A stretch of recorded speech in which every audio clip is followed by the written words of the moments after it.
At times like these, the rhetoric from all corners of the world tends to be constructive, concerned, supportive, especially when you're speaking in the name of God. Not so for Pat Robertson, who, as one minister told me last night, just seems to enjoy twisting the knife in the victim.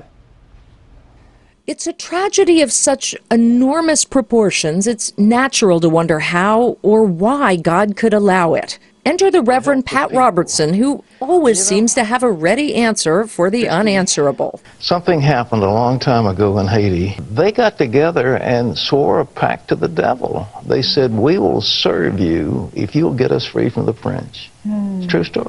That's right. The Haitians brought the earthquake on themselves in a deal with Satan. So the devil said, "Okay, it's a deal." And they kicked the French out. You know, the Haitians revolted and got themselves free.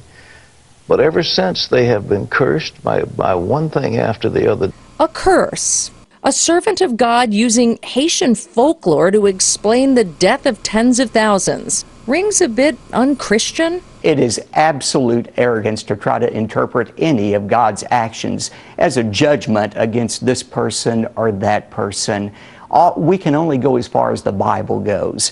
And the Bible is clear. God says, "I'm the God who creates calamity and causes well-being."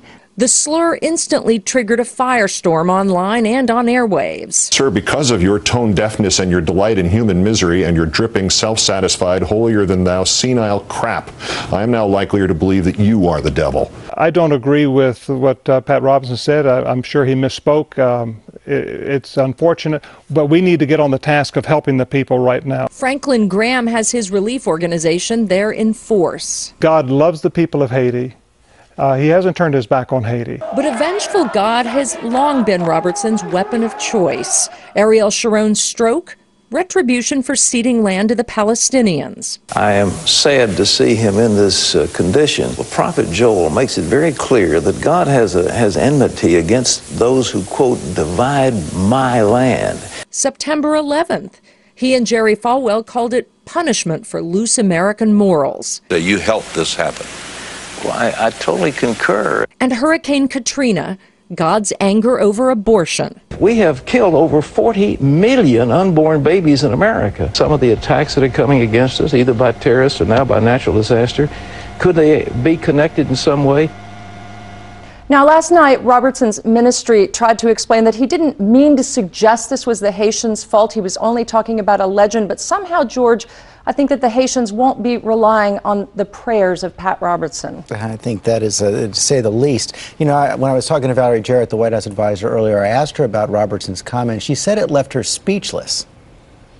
That's not the attitude that really expresses the spirit of the president and of the American people. So I thought it was a pretty stunning comment to make.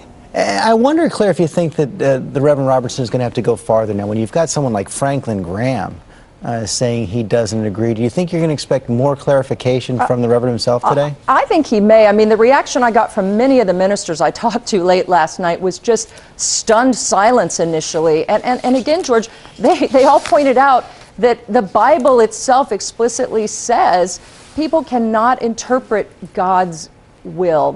I think he's going to hear a lot from his own community about what he said. Okay, Claire Shipman, thanks very much. How do you feel about Pat Robertson's comments? Go to our website and weigh in on our shout-out board.